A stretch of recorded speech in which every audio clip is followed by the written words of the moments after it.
خلاصہ کلام یہ ہے کہ ایک کنویں کا پانی تھا جو پینے کے لائق تھا، اور وہ پانی بغیر مال کے، بغیر بدلے کے نہیں دیتا تھا، بغیر معاوضے کے نہیں دیتا تھا۔ پریشان ہو گئے کہاں سے پانی پیا جائے، لوگ بے چین ہیں۔ وہاں پر اللہ کی ترغیب دلائی، لوگوں اللہ کی راہ میں مال خرچ کرو۔ مسجد کا مسئلہ تھا، ہم ایک مسجد میں بیٹھے ہوئے ہیں، مسجد نبوی چھوٹی پڑ گئی، تنگ ہو گئی، مسلمانوں کی تعداد اسلام لانے والوں کی کافی بڑھ گئی۔ اب اللہ کے نبی صلی اللہ علیہ وسلم پریشان ہوئے، مسجد کے بغل میں ایک چھوٹی سی جگہ تھی، اللہ کے نبی صلی اللہ علیہ وسلم نے ابھارا، کون ہے جو مسجد نبوی کے بغل والی جگہ کو خرید لے، خرید کر کے مسجد میں ملا دے، اس کے بدلے میں اللہ جنت میں جگہ عطا فرما دے گا۔ اس طرح سے آپ نے ترغیب دی، اور میں اشارہ کرنا چاہتا ہوں کہ خرچ کرنا اللہ کے لیے، اللہ کے دین کے لیے، چاہے وہ مسجد ہو، چاہے وہ جہاد ہو، چاہے وہ تعلیم و تربیت ہو، ہر مشن کے لیے اللہ کے نبی نے مال خرچ کرنے کی ترغیب دی ہے۔ اگر صحابہ کرام کا عملی نمونہ دیکھیں تو جنگیں، میرے بھائیوں، غزوہ تبوک کے موقع پر حضرت عثمان غنی کا واقعہ ساری دنیا جانتی ہے۔ نبی کریم صلی اللہ علیہ وسلم نے اعلان کر دیا، آپ نے فرمایا مال خرچ کرو، کون ہے؟ جیش العسرہ کے لیے، تنگی والے لشکر کے لیے، اور لمبا پس منظر ہے اس کا، سخت گرمی کا موسم، کھجوروں کے پکنے کے حالات، اور بالکل چلچلاتی دھوپ، لیکن جنگ کرنے کے لیے نکلنا ہے، نہیں ہے وسائل۔ اللہ کے نبی صلی اللہ علیہ وسلم نے اعلان کر دیا، حضرت عثمان غنی رضی اللہ تعالیٰ عنہ 300 اونٹ لے کر کے آ گئے، 300 اونٹ، وہ بھی سجے سجائے، رسی کے ساتھ اور بیٹھک کے ساتھ اور زین کے ساتھ اور تمام وسائل جو کچھ لگتے ہیں تمام کے ساتھ، 300 اونٹ، 300 بعیر، 300 اونٹ، اور 1000 دینار سونے کے سکے 1000 لا کر کے اللہ کے نبی صلی اللہ علیہ وسلم کی گود میں رکھ دیا۔ اللہ کے نبی صلی اللہ علیہ وسلم اسے اچھالنے لگے اور مارے خوشی کے مچلنے لگے، اور آپ نے فرمایا ما ضر عثمان ما عمل بعد اليوم، آج کی تاریخ سے عثمان جو بھی کریں کچھ بھی انہیں نقصان نہیں پہنچنے والا۔ اتنی بڑی قربانی اللہ تبارک و تعالیٰ کے دین کے لیے، تو اللہ کے دین کے لیے قربانی دینے سے اسلام یہاں تک پہنچا ہے۔ ہر طرح کی قربانی میں مال کی قربانی بھی ہے۔ ابو بکر صدیق رضی اللہ تعالیٰ عنہ، عمر بن خطاب کا مشہور واقعہ سب جانتے ہیں۔ عمر بن خطاب رضی اللہ تعالیٰ عنہ نے جب اللہ کے نبی نے اعلان کیا کہ اللہ کے لیے مال خرچ کرو، عمر بن خطاب کہتے ہیں میں نے سوچا پہلی بار ایسا وقت ہے کہ اللہ کے نبی نے اعلان کیا ہے مال خرچ کرو، اور اس وقت ماشاءاللہ میرے پاس مال ہے بھی، اگر آج میں ابو بکر صدیق سے مقابلہ کر کے آگے بڑھ گیا تو بڑھ گیا، ورنہ ایسا موقع پھر دوبارہ شاید کبھی نہ آئے۔ اور اس کے بعد ہمارے خوشی کے گئے آدھا مال جو بھی درہم و دینار تھا، آدھا لے کر کے اللہ کے نبی کے پاس آ گئے، اللہ کے نبی خدمت میں رکھ دیا، اور اس کے بعد خوش تھے کہ آج تو میں صدیق اکبر سے اللہ کی راہ میں مال خرچ کرنے میں سبقت کر جاؤں گا، آگے بڑھ جاؤں گا۔ تھوڑی ہی دیر کے بعد حضرت اللہ کے نبی صلی اللہ علیہ وسلم نے ان سے پوچھا، بھئی آدھا اتنا سارا لے آئے ہو، بوری بھر کے، تھیلا بھر کے، ما ابقیت لاہلک، گھر والوں کے لیے کیا چھوڑا ہے؟ انہوں نے فرمایا مثلہ، اے اللہ کے نبی جتنا لے کر کے آیا ہوں بالکل اتنا ہی گھر والوں کے لیے چھوڑ کے آیا ہوں، آدھا۔ اتنے دیر میں ایک اس کی دوگنی سے زیادہ بڑی تھیلی بھر کر کے اس عمر بن ابو بکر صدیق رضی اللہ تعالیٰ عنہ لے کر کے آئے، اللہ کے نبی صلی اللہ علیہ وسلم کی خدمت میں رکھ دیا۔ اللہ کے نبی نے پوچھا ما ابقیت لاہلک، اتنا سارا لے آئے، گھر والوں کے لیے کیا چھوڑ کر کے آئے ہو؟ تو انہوں نے کیا جواب دیا تھا؟ ابقیت لہم اللہ ورسولہ، میں نے گھر والوں کے لیے اللہ کو اور اس کے رسول کو چھوڑا ہے، یعنی پورا لے آئے۔ اور جب یہ منظر عمر بن خطاب نے دیکھا تو کہا اللہ کی قسم ہے میں آپ سے کبھی بھی کسی معاملے میں مقابلہ کر کے آگے نہیں بڑھ سکتا، آپ کی تو بات ہی الگ ہے، امت میں آپ کی شان الگ ہے۔ تو یہ مثالیں ہیں میرے بھائیوں، یہی عثمان غنی ہے۔ کنواں خریدنے کا مسئلہ آیا، بیر روما جس کا نام تھا، 30,000 دینار دے کر کے یا درہم دے کر کے خرید لیا اور اسے مسلمانوں کے لیے وقف کر دیا، جاؤ فری میں پانی پیو۔ میرے بھائیوں ایسے ہی حضرت عثمان غنی رضی اللہ تعالیٰ عنہ کا معاملہ ہم نے عرض کیا نا کہ مسجد نبوی کی بغل کی زمین، من یشتری هذه البقعة ببقعة فی الجنہ، اس زمین کے ٹکڑے کو اللہ کی مسجد کے لیے کون خریدے گا؟ اس کے بدلے میں جنت میں زمین کا ٹکڑا ملے گا، یعنی جنت ملے گی۔ عثمان غنی نے اسے خریدا اور خرید کر کے اللہ تبارک و تعالیٰ کے راستے میں اسے دے دیا، اور اللہ کے نبی کو آ کر کے بتایا اللہ کے نبی میں نے خرید لیا، اب اس کی توسیع کا کام کرایا جا سکتا ہے۔ مسجد کی توسیع کا کام ہوا کہ نہیں ہوا؟ مسلمانوں کے مسائل کو حل کرنے کے لیے پیسہ خرچ کرنے کا کام کیا کہ نہیں کیا گیا؟ یہ سارے کام ہیں، اور پھر اسی کے ساتھ ساتھ حضرات صحابہ کرام کی لمبی فہرست ہے. حضرت ابو الدحداح انصاری کا واقعہ ہے, حضرت ابو قتادہ انصاری کا واقعہ ہے, حضرت ام المؤمنین حضرت عائشہ کا واقعہ ہے. ان کے بارے میں ان کے شاگردان بیان کرتی ہیں کہ اللہ کے نبی صلی اللہ علیہ وسلم کی زوجہ حضرت ام المؤمنین عائشہ وہ 1 درہم 1 دینار بھی گھر میں باقی رہنے ہی نہیں دیتی تھی, گھر میں باقی رہنے خرچ ہی کر دیا کرتی. آیا کہ خرچ کرو, بیچے ہی نہیں, اللہ کے راستے میں جائے, اللہ کے راستے میں جائے, اور اس کا جو مصرف ہے اس مصرف میں اسے فوری طور پر کیا کر دیا کرتی تھی, لگا دیا کرتی تھی. بالکل سرسری طور پر بات کر رہا ہوں میں. اور اس کے بعد جو مزید جو بات آپ سے کرنی, حضرت ابو الدحداح انصاری. اب واقعہ لمبا ہے, اس کا خلاصہ یہ ہے کہ حضرت ابو الدحداح انصاری رضی اللہ تعالیٰ عنہ نے ایک باغ کو اپنے پیسوں سے خرید لیا, ایک باغ کو اپنے پیسوں سے خرید لیا, اور آ کر کے اللہ کے نبی صلی اللہ علیہ وسلم سے کہا, اللہ کے نبی آپ اعلان کر رہے تھے کہ کون اس کو خرید کر کے دے دے گا, یہ لیجیے اللہ کے نبی میں نے خرید لیا ہے, اور اب آپ اس باغ کو جس مقصد کے لیے آپ خرچ کرنا چاہتے ہیں آپ اسے خرچ کر دیے.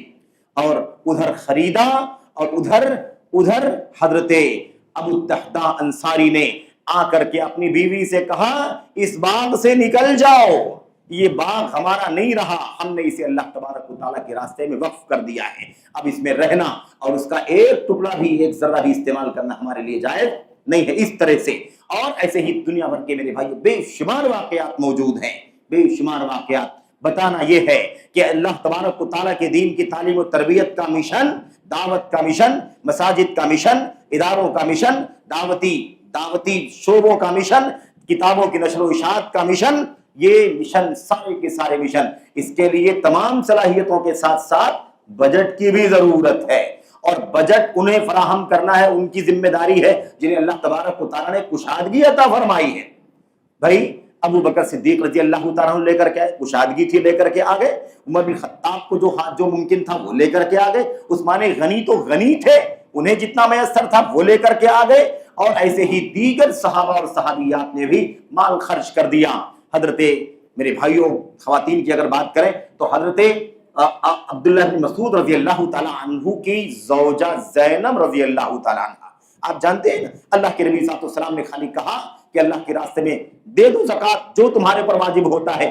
جٹ سے گھر پہنچی اور تھیلا ویلا کھول کر کے جو بھی میسر تھا وہاں سے اپنی زیورات نکالے اور لے کر کے جلدی سے باہر جانے لگی. تو ان کے شوہر نے کہا, واقعہ سب جانتے ہیں, کہاں جا رہی ہو؟ کہا اللہ تبارک و تعالیٰ کے راستے میں یہ زیور دینا ہے, یہ سونی چاندی کا جو زیور ہے. تو اس کے بعد انہوں نے کہا کہ یہ کس کو دینا ہے؟ کہا فلاں غریبوں کو دینا ہے. مجھ سے زیادہ غریب کون ہے, مجھے ہی دے دو, میری ذمہ داری ہے کہ میں تمہارے خرچے کا انتظام کروں, میرے پاس نہیں ہے, تمہارے پاس کشادگی ہے. بہرحال انہوں نے اللہ کے نبی صلی اللہ علیہ وسلم سے پوچھا, اور پوچھ کر کے پھر اپنے شوہر کو دے دیا.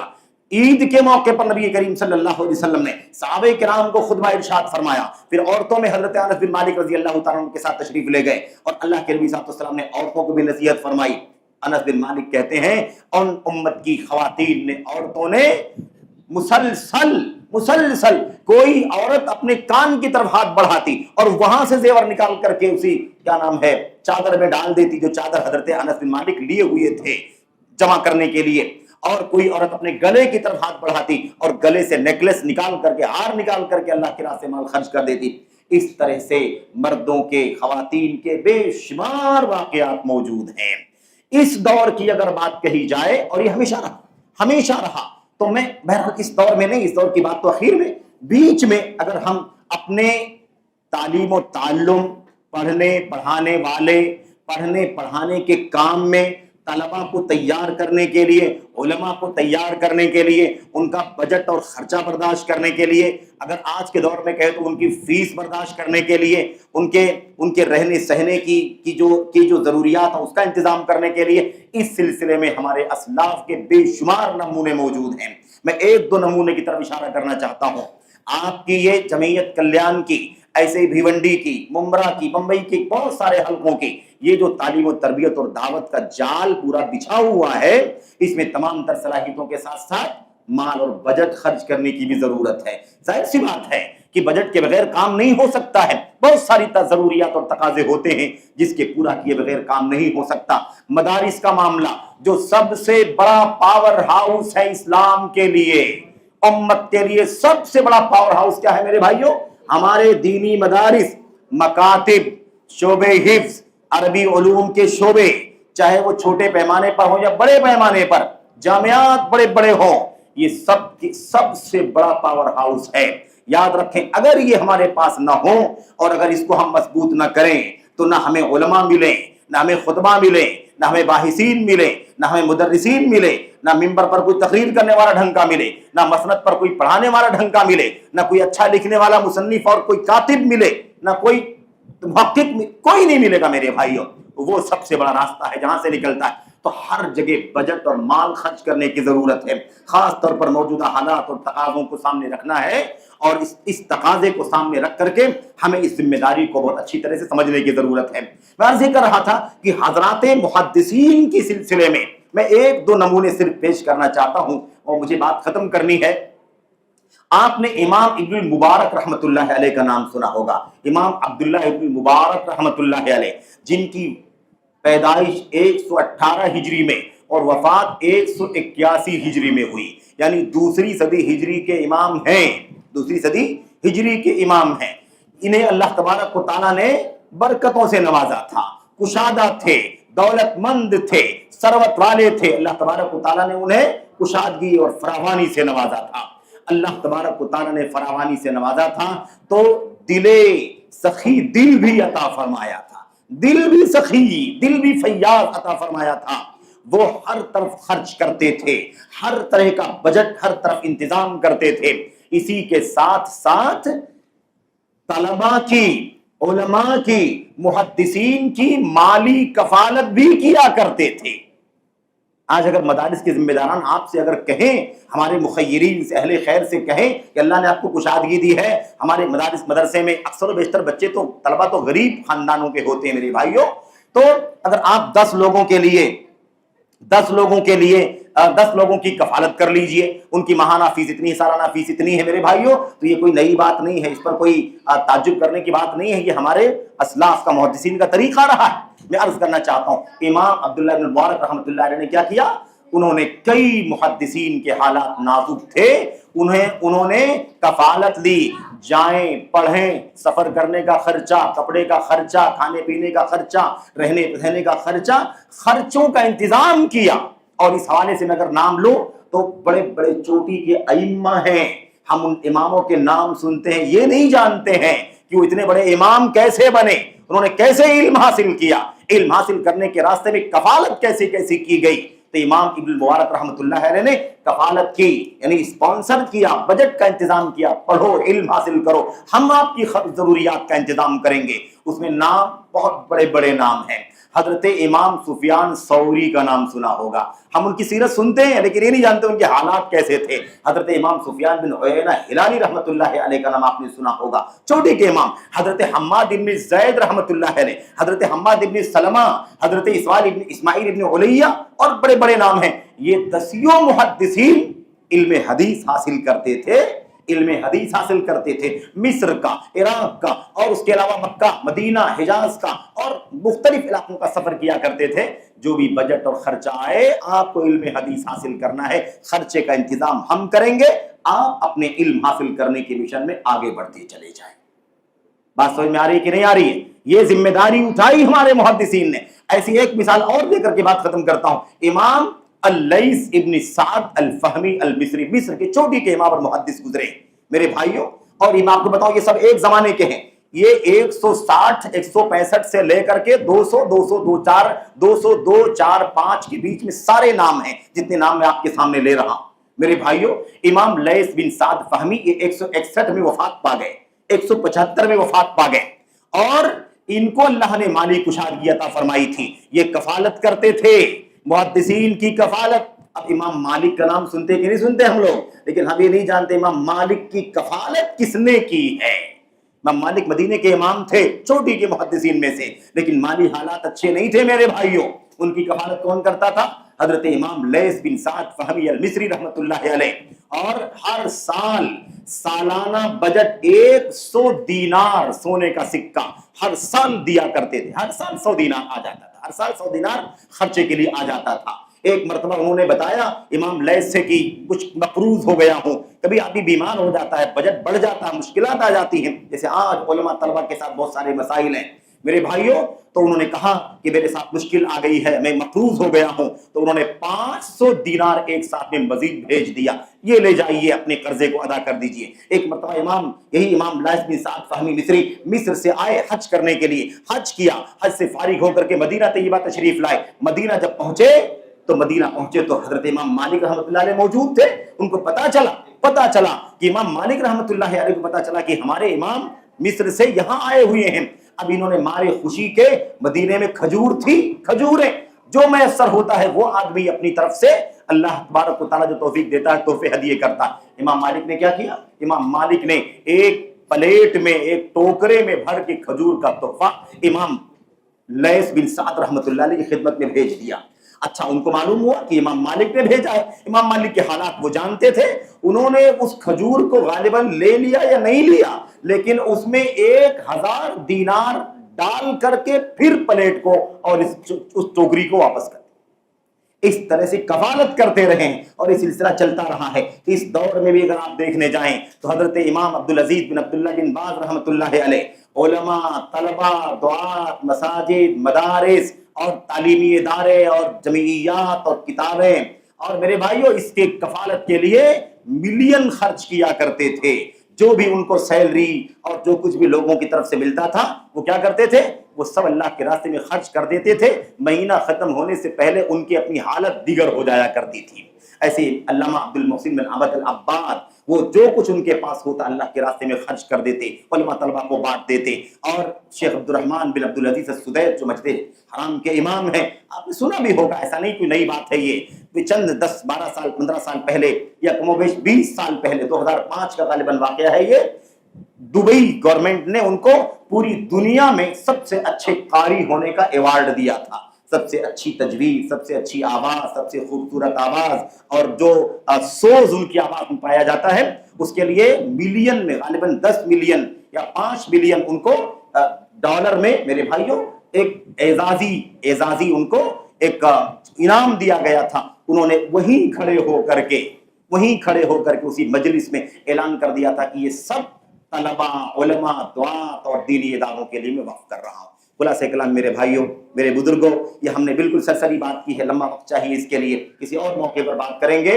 یاد رکھیں، اللہ تبارک و تعالیٰ کی دین اور تعلیم و تربیت کی نشر و اشاعت کے لیے، مساجد مدارس کے لیے بجٹ کی ضرورت ہے۔ میں اپیل کر کے جا رہا ہوں، جنہیں اللہ تبارک و تعالیٰ نے کشادگی عطا فرمائی ہے، وہ کسی کے آنے اور آ کر کے منت سماجت کرنے کا انتظار نہ کریں۔ آپ کی خود ہی ذمہ داری ہے کہ جہاں جہاں آپ ضرورت دیکھ رہے ہیں وہاں آپ خود آگے بڑھ کر کے یہ ذمہ داری ادا کریں۔ اللہ تعالیٰ آپ کو برکتوں سے نوازے، اللہ تبارک و تعالیٰ آپ کی قربانیوں کو قبول فرمائے، اللہ تبارک و تعالیٰ جمعیت اور جماعت کی اس سرگرمی کو اللہ تبارک و تعالیٰ ہم سب کے نام اعمال کا حصہ بنائے، اور اللہ عز و جل اس کا نیک صلہ بدلہ دنیا میں آخرت میں عطا فرمائے۔ آمین رب العالمین، وصلی اللہ وسلم وبارک علی نبینا محمد وعلی آلہ وصحبہ اجمعین۔ السلام علیکم۔